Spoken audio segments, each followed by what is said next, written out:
दोस्तों, बहुत समय पहले की बात है।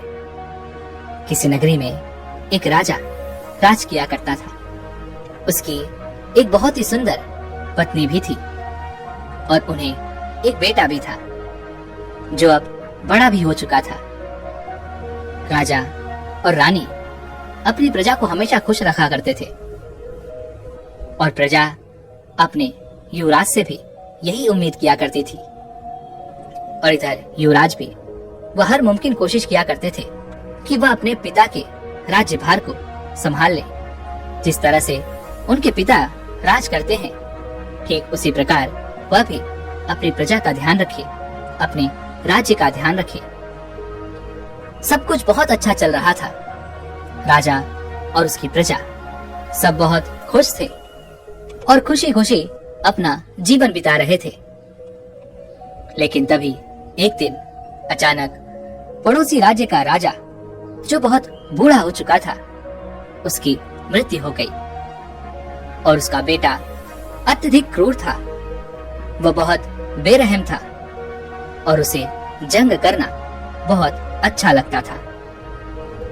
जब यह बात युवराज के पिता को पता चली तो राजा और रानी ने एक कमरे में अपने आप को बंद कर लिया और दोनों आपस में बातें करने लगे। रानी बहुत चिंतित लग रही थी और वह राजा से कहती है, मुझे अपने बेटे की बहुत फिक्र हो रही है, मुझे उसकी चिंता सता रही है। पड़ोसी राज्य का राजा, जिसके साथ हमारी मैत्री थी, अब वह नहीं रहे और उनका बेटा अत्यधिक क्रूर है, वह बहुत बेरहम है। वो हमारे राज्य पर कभी भी आक्रमण कर सकता है। इस पर राजा ने रानी को समझाते हुए कहा, नहीं नहीं, वह ऐसा नहीं कर सकता। उसके पिता और मैं बहुत अच्छे मित्र थे और हमारे राज्यों के बीच शांति का हमने प्रस्ताव भी रखा हुआ था, इसलिए वो हम पर आक्रमण नहीं करेगा।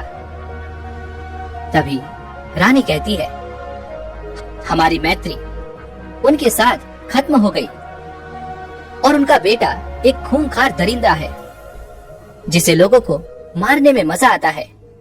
बेरहमी से वो लोगों की हत्या कर देता है। वो बहुत ही क्रूर है, बेरहम है। वो हमारे राज्य पर आक्रमण अवश्य करेगा और अब आप भी बूढ़े हो चुके हो। यदि उसने हमारे राज्य पर आक्रमण किया तो फिर भला हम उसका सामना कैसे करेंगे?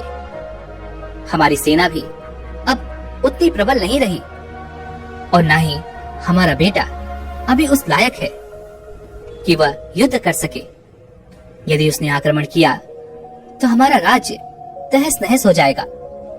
हमारे राज्य में कुछ नहीं बचेगा, सब कुछ बर्बाद हो जाएगा। इतना कहकर रानी रोने लगी। इधर राजा जैसे ही रानी को चुप कराने का प्रयास करते हैं, तब तक सेनापति दौड़ता हुआ राजा के पास आता है और कहता है, हे राजन, पड़ोसी राज्य ने हमारे राज्य पर आक्रमण कर दिया है। अब हमें उनका सामना करना ही पड़ेगा। इतना कहकर मंत्री वहां से चला गया। उसके बाद राजा और रानी दोनों ने इस जंग को लड़ने का निश्चय किया। वे दोनों इस जंग को लड़ने के लिए निकल पड़े। वहीं पर दूसरी तरफ युवराज, जो कि इस राज्य का होने वाला राजा था, उसे कुछ सैनिकों के साथ अलग रखा गया ताकि उसे कोई हानि ना पहुंचा सके और उसकी सुरक्षा के लिए कुछ सैनिक भी युवराज के साथ ही थे। इधर दूसरी तरफ राजा और रानी उस जंग में अपना पूरा योगदान दे रहे थे। वो उस जंग को जीतना चाहते थे। उन्होंने हर अथक प्रयास किया, लेकिन राजा और रानी अब बूढ़े हो चुके थे। अब उनमें वो क्षमता नहीं थी कि वह इस युद्ध को जीत सके। लेकिन फिर भी उन्होंने हर मुमकिन कोशिश की और इस युद्ध को जीतने का प्रयास किया। यह युद्ध करीबन 2 दिनों तक चला, लेकिन राजा इस बीच बहुत घायल हो चुका था और अब उसके अंदर लड़ने की क्षमता नहीं बची थी और लड़ते लड़ते राजा ने अपने प्राण त्याग दिए। उधर दूसरी तरफ पड़ोसी राज्य का राजा, जो बहुत क्रूर था, रानी को अपना बंदी बना लिया और उसे कारावास में भेज दिया। जब ये बात युवराज को पता चली तो युवराज फूट फूट कर रोने लगे। उन्हें यह समझ नहीं आ रहा था कि वह क्या करे। वह अपने पिता को बचा नहीं सके और उनकी माता को भी कारावास दे दिया गया। उधर दूसरी तरफ पड़ोसी राज्य का राजा क्रूरता के साथ, अहंकार के साथ भरा हुआ था। वह राज्य में आकर लोगों पर अत्याचार करना शुरू कर देता है, लोगों को बेवजह मौत के घाट उतार देता है। यहाँ तक कि उस राज्य की प्रजा भी सुरक्षित नहीं रही। लेकिन किसी तरह से युवराज के उन सैनिकों ने युवराज को उस राज्य से बाहर निकाल लिया। युवराज और उनके कुछ वफादार सैनिक अब उस राज्य को छोड़कर भाग चुके थे। युवराज ने कई दिनों का सफर तय करके पड़ोसी राज्य में शरण ली और उनसे आग्रह किया कि वह इस लड़ाई में उनका साथ दें ताकि उनका राज्य फिर से उनका हो सके। इसलिए उन्होंने पड़ोसी राज्य के राजा से उनकी सेना मांगी ताकि वो इस युद्ध को जीत सकें। लेकिन तभी उन्हें एक और बुरी खबर मिली और वह यह थी कि उस क्रूर राजा ने उनकी माता को अर्थात रानी को फांसी पर लटका दिया। यह सुनकर युवराज पूरी तरह से टूट चुके थे। अब उनके मन में अपने राज्य को पाने की भी कोई इच्छा नहीं थी। वह बस फूट फूट कर रोए जा रहे थे। उस राज्य का नया राजा बहुत बेरहम था। वह किसी को भी बेवजह ही मौत के घाट उतार दिया करता, जिस कारण उस राज्य की आधी प्रजा राज्य को छोड़कर जा चुकी थी और जो आधी बची हुई थी उन सब ने उस बेरहम राजा का गुलाम बनना स्वीकार किया। इधर युवराज पूरी तरह से टूट चुके थे। उनके माता पिता अब इस दुनिया में नहीं रहे और जिस राज्य में उन्होंने शरण ली थी उस राज्य का राजा भी बड़ा ही चतुर निकला। उसे डर था कि कहीं यह युवराज मेरी गद्दी ना ले ले, इसलिए उसने युवराज के बारे में उस क्रूर राजा को बता दिया। और जब यह बात युवराज को पता चली तो युवराज को फिर से वहां से भागना पड़ा। उन्होंने अपने सभी वफादार सैनिकों को वहीं पर छोड़ दिया और वह वहां से अकेले ही निकल पड़े बिना किसी को कुछ बताए हुए। करीबन 2 सालों तक वह यहाँ वहां भटकते रहे, लगातार भागते रहे। उन्होंने हर जगह मदद मांगी, हर किसी से विनती की कि वे लोग इनका इस युद्ध में साथ दें, लेकिन किसी ने उनका साथ नहीं दिया, जिस कारण वह बहुत परेशान हो गए, बहुत चिंतित रहने लगे। जब किसी ने उनकी मदद नहीं की तो वह युवराज आम लोगों के बीच रहने लगा। छोटा मोटा जो भी काम उसे मिलता वो उसे करके अपना गुजारा किया करता, लेकिन वह कभी किसी से ये नहीं कहता कि वह उस राज्य का राजा था। ऐसे ही कई दिन बीत गए।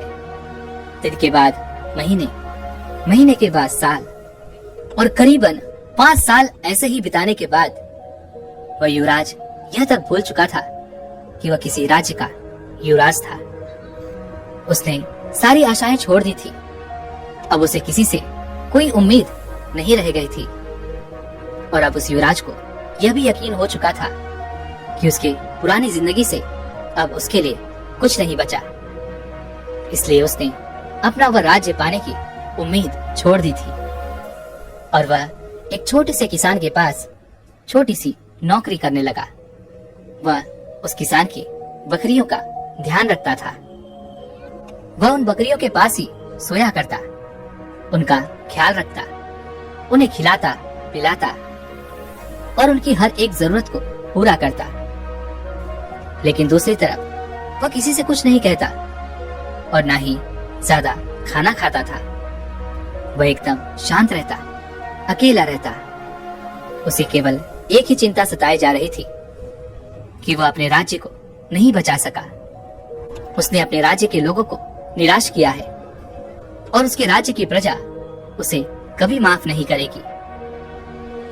यह सब सोच सोचकर वह हर दिन और भी ज्यादा चिंतित रहने लगा, परेशान रहने लगा। और ऐसे ही एक समय ऐसा आ गया कि उसने सारे काम धंधे भी बंद कर दिए थे। वह सब कुछ छोड़ छाड़ कर केवल इसी बात को लेकर सोचा करता, परेशान रहता। जब किसान को यह बात पता चली उसकी बकरियों का ध्यान नहीं रख रहा है, तो किसान ने भी युवराज को वहां से निकाल दिया, क्योंकि वह अब किसान के किसी काम का नहीं था। युवराज वहां से निकलने के बाद जंगलों में अपना समय बिता रहा था। जंगलों में जो भी फल उसे मिल जाता वह उससे अपनी भूख मिटाता, और ऐसे ही वह अपना दिन गुजर बसर कर रहा था। ऐसे ही कई दिन बीत गए और उसके बाद बारिश का मौसम आ गया। एक दिन आंधी तूफान आया और उसके साथ जोरों की बारिश होने लगी। तो वह एक छोटी सी झोपड़ी में बारिश से बचने के लिए चला गया। जब वह उस झोपड़ी में गया तो उसने देखा कि वहां पर 3 बौद्ध भिक्षु थे जो बैठकर साधना कर रहे थे, ध्यान में लीन थे। वह जाकर चुपचाप उनके सामने यूं ही बैठ गया। जब उन बौद्ध भिक्षु ने अपनी आंखें खोली तो देखा कि एक युवक उनके सामने बैठा है जो बारिश में भीग चुका है।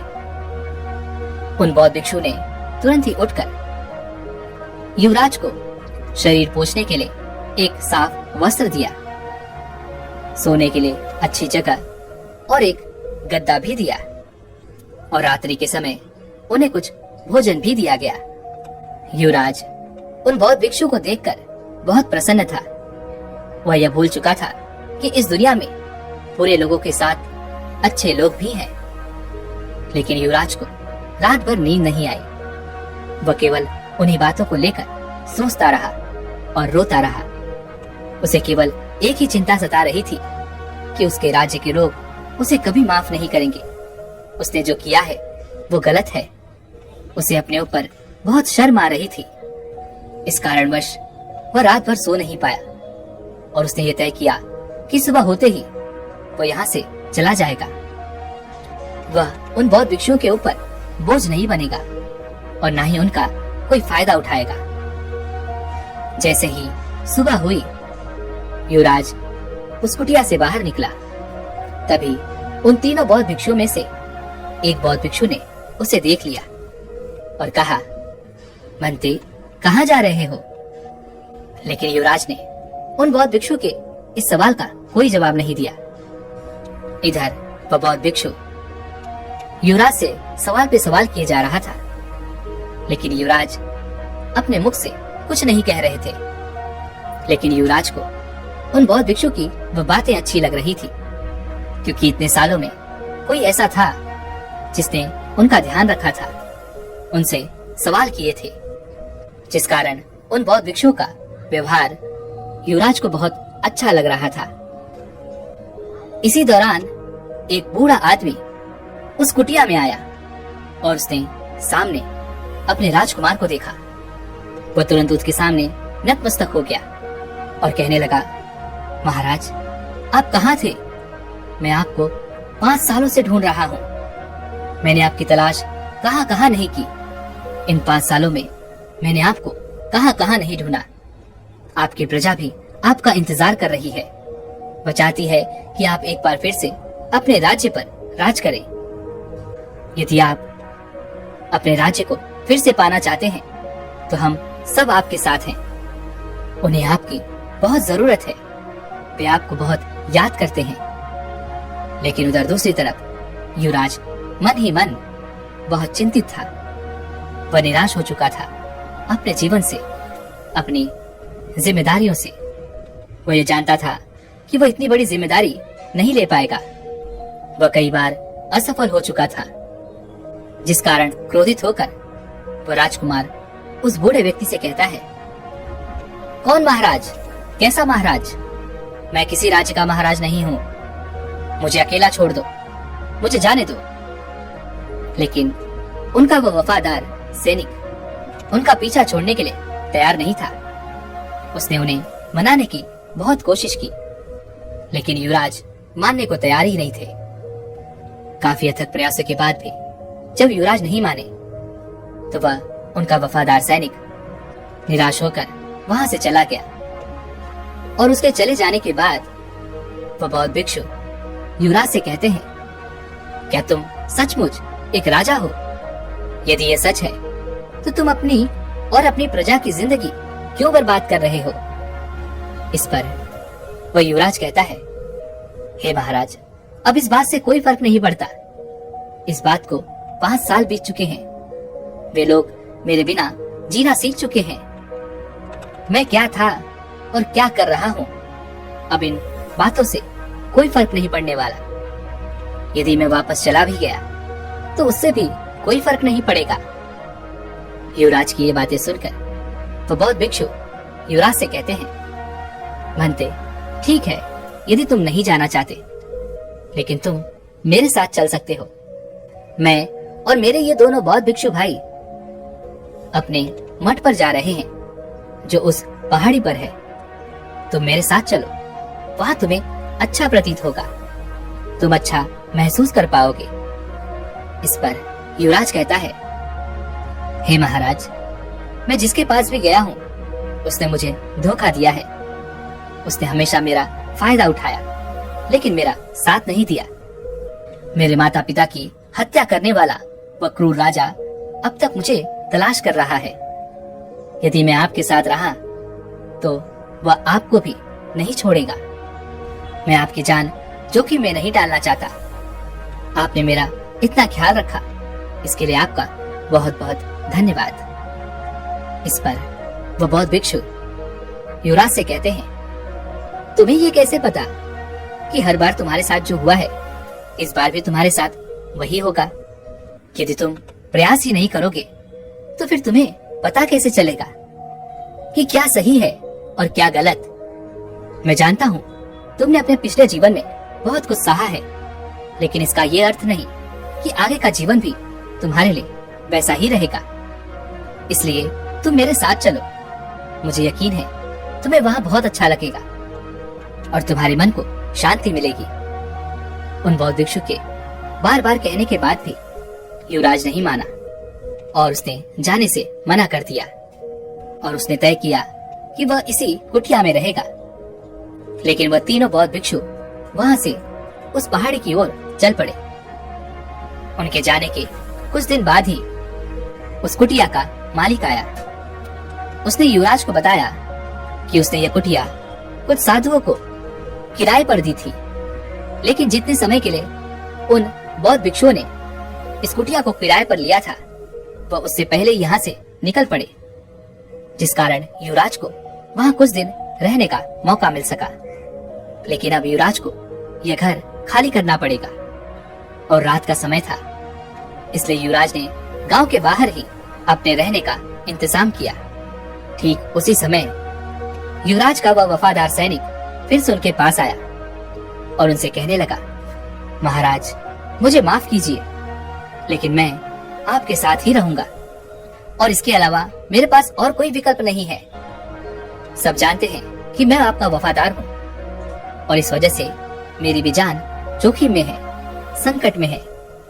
युवराज ने जब ये बात सुनी तो वह नहीं चाहता था कि उसके वफादार सैनिक को खतरा हो, इसलिए वह अपने वफादार सैनिक को लेकर उन बौद्ध भिक्षुओं के मठ की ओर चल पड़ा।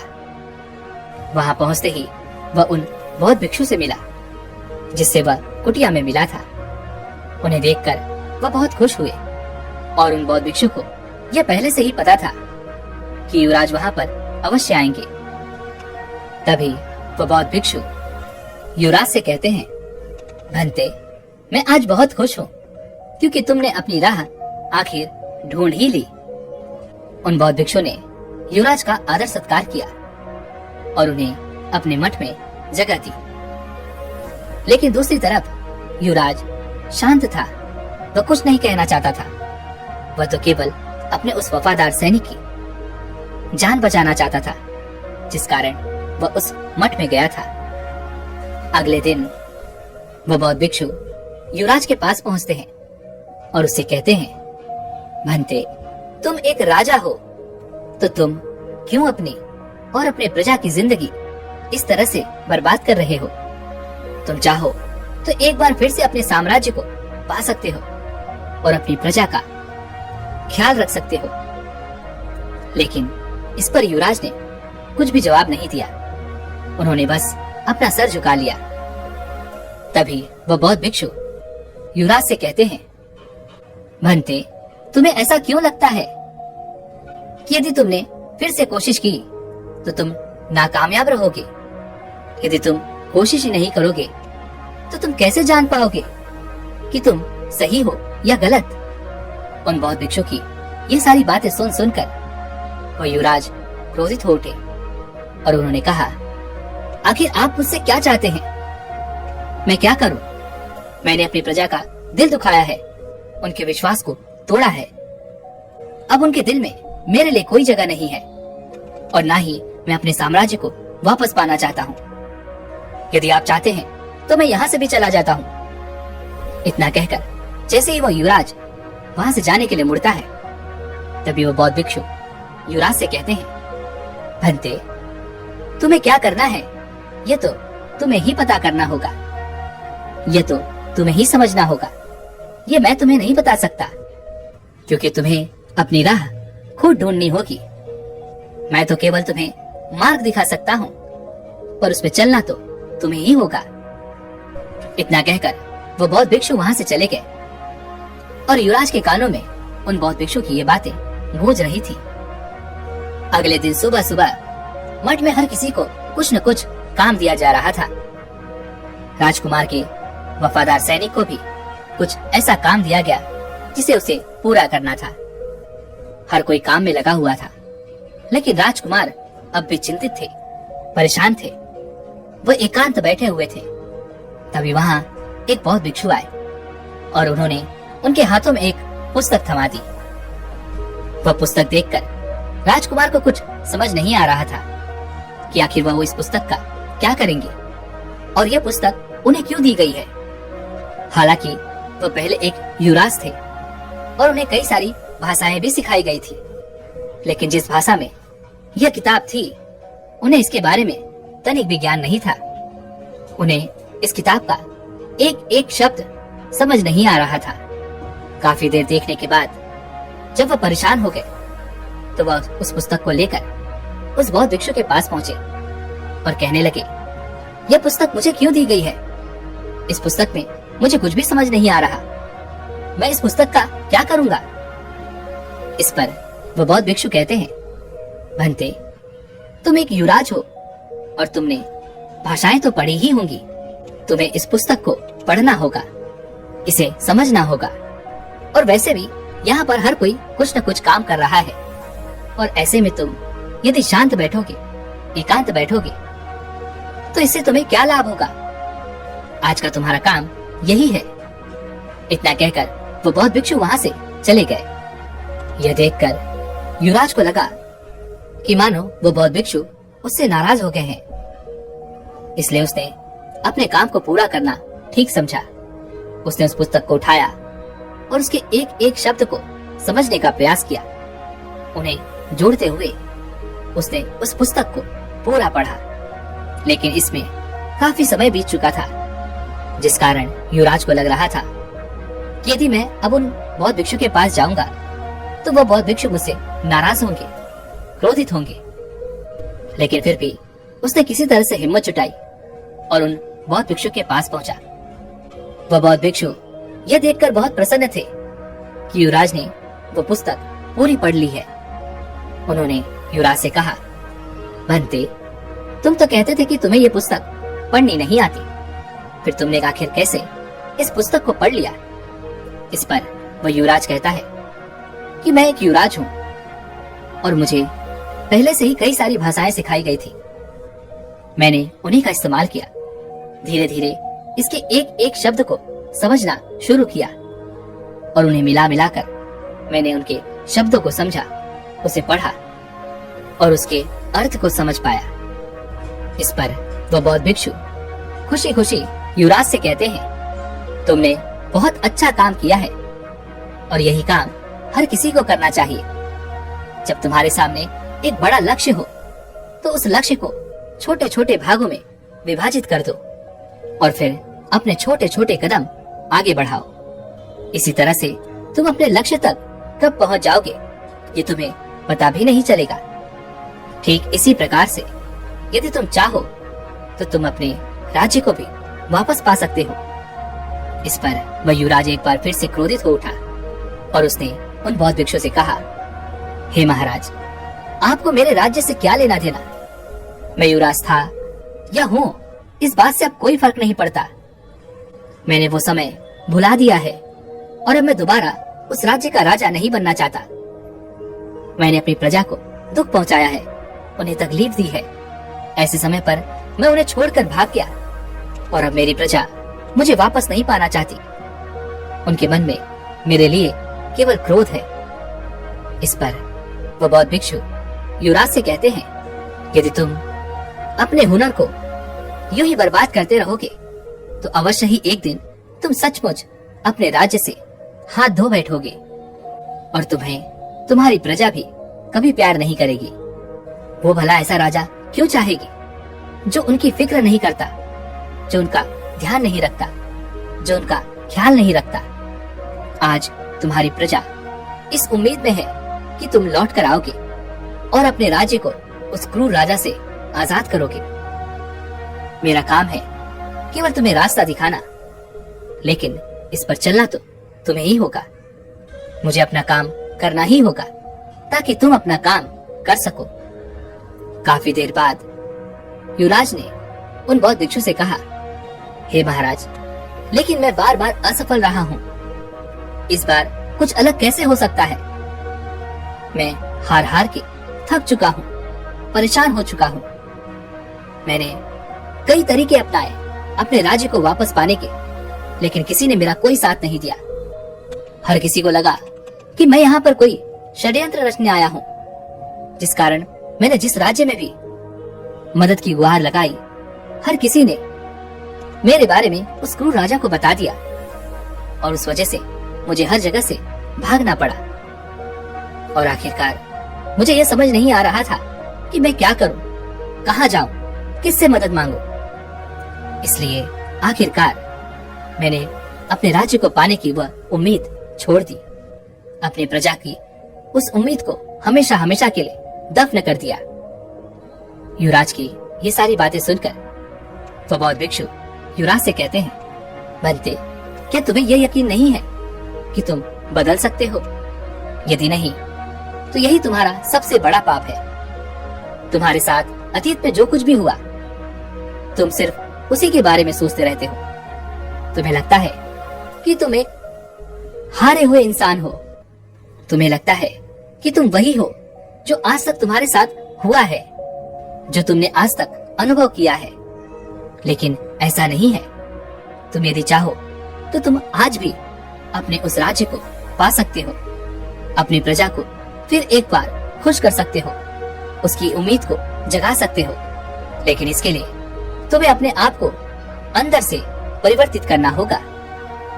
तुम्हें अपनी जिम्मेदारी उठानी होगी। तुम्हें अपने वफादारों की, अपने प्रजा की जिम्मेदारी लेनी होगी। इतना कहकर वो बौद्ध भिक्षु वहां से चले गए। लेकिन उन बौद्ध भिक्षु की वो सारी बातें युवराज के कानों में गूंज रही थी। युवराज ने उन बौद्ध भिक्षु के आखिरी शब्दों के बारे में बहुत सोचा और अगले दिन वो वापस उन बौद्ध भिक्षु के पास पहुंचे और उससे कहने लगे, हे महाराज, क्या आपको सच में लगता है कि मैं अपने राज्य को वापस पा सकता हूँ? क्या मेरे लोग मेरे साथ खड़े होंगे? ये सारी बातें वहां पर उपस्थित युवराज का वह वफादार सैनिक सुन रहा था। वह तुरंत ही आकर युवराज से कहता है, हाँ महाराज, वह अवश्य ही हमारा साथ देंगे, क्योंकि आप ही उस राज्य के असली राजा हैं और वह आपकी पहचान आपसे छीन नहीं सकते। इस पर वह युवराज कहता है, तुम सही कहते हो, लेकिन मुझे यह समझ नहीं आ रहा कि मैं कहां से शुरू करूं। तभी वो बौद्ध भिक्षु युवराज से कहते हैं, लगता है तुम यह भूल चुके हो कि बड़े लक्ष्यों को छोटे छोटे भागों में विभाजित कर देना चाहिए और उसके बाद उन छोटे छोटे लक्ष्यों की ओर आगे बढ़ना चाहिए। उन बौद्ध भिक्षु की यह बात युवराज को अच्छी तरह समझ में आ चुकी थी। युवराज और उसके वफादार ने कुछ पैसे इकट्ठा किए और अपने लिए कुछ वफादार सैनिकों को खरीदा। ऐसे ही वह छोटे छोटे गांव जाकर अपने लिए सैनिकों को इकट्ठा करने लगे और अपनी सेना तैयार करने लगे। और जब ये बात लोगों को पता चली तो लोग युवराज के साथ जुड़ने लगे, उनकी सेना में भर्ती होने लगे और आखिरकार युवराज ने अपने राज्य पर आक्रमण किया और उस राजा को बड़ी ही सरलता के साथ हरा दिया। और जब वह अपनी राजगद्दी पर बैठा तो उसकी आंखों में आंसू थे और उसके बगल में वह जो वफादार सैनिक था वह भी रो रहा था और अपने युवराज से कहता है, हे महाराज, ये वही दिन है जिसके लिए मैंने 6 सालों से सपना देखा था। लेकिन मेरा आपसे एक प्रश्न है। मैं ये जानना चाहता हूँ कि आपका मन कैसे बदला। मैंने तो आपको मनाने की हर मुमकिन कोशिश की थी, लेकिन आपने तो मना कर दिया था। इस पर वह युवराज कहता है, मुझे तुम्हारे विश्वास पर विश्वास था। तुम हमेशा से मुझ में विश्वास करते थे, लेकिन मैं ही अपने आप पर विश्वास नहीं कर पाता था। लेकिन जब उन बौद्ध भिक्षु ने मुझे यह समझाया कि मुझे अपने कर्तव्य को पूरा करना ही चाहिए और अपने कर्तव्य से भागना नहीं चाहिए, तब मुझे ये बात समझ में आई कि मुझे अपने कर्तव्य को पूरा करना ही होगा। और मुझे तो हमेशा से यह लगता था कि मेरे अतीत में जो हुआ है वही मेरे साथ हमेशा होगा और मैं हमेशा हार का ही सामना करूंगा। लेकिन उन बौद्ध भिक्षु की सारी बातों ने मेरे मन को एक साफ आईने की तरह कर दिया था, जिसमें मैं यह साफ साफ देख पा रहा था कि यदि मैं अपने हुनर को, अपनी प्रजा को किसी और के भरोसे छोड़ दूं तो यह गलत होगा, ये उनके साथ नाइंसाफी होगी। इसलिए मैंने उन बौद्ध भिक्षु की यह बात मानी और अपने बड़े से लक्ष्य को छोटे छोटे लक्ष्यों में विभाजित कर दिया और फिर उन लक्ष्यों की ओर आगे बढ़ना शुरू कर दिया। और धीरे धीरे हम एक एक करके अपने लक्ष्य में सफल होते गए और मेरा आत्मविश्वास भी लगातार बढ़ता चला जा रहा था। और उसी आत्मविश्वास के कारण आज मैं अपने राज्य को वापस पा सका हूँ और इसी प्रक्रिया को मैं अपने राज्य को चलाने में भी इस्तेमाल करूंगा। दोस्तों, हमारे साथ भी हमेशा ऐसा ही कुछ होता है। हम छोटी छोटी चीजों से निराश हो जाते हैं, छोटी छोटी तकलीफों से हार जाते हैं और हम सोचते हैं कि हमारे साथ पिछले बार जैसा हुआ था ठीक वैसा ही होगा और हम एक बार फिर हार जाएंगे और हम आगे कुछ नहीं कर सकते। लेकिन वास्तविकता तो यह है कि हमें अपने आप को समझने की जरूरत है, अपने अंदर उस आत्मविश्वास को जगाने की जरूरत है, हमें अपने आप को और बेहतर बनाने की जरूरत है। और अगर आप अपने आप को बेहतर बनाने में सक्षम हैं, तो आप एक न एक दिन अपने लक्ष्य को अवश्य प्राप्त करेंगे। दोस्तों, उम्मीद है कि आपने आज की इस वीडियो से जरूर कुछ न कुछ सीखा होगा। तो इस वीडियो को लाइक और अपने दोस्तों के साथ शेयर करना ना भूलें और हमें ऐसे ही सपोर्ट करने के लिए चैनल को सब्सक्राइब और घंटी बटन को भी जरूर दबा दीजिएगा। तो चलिए मिलते हैं इसी एक और वीडियो में, तब तक के लिए अपना ख्याल रखें। धन्यवाद।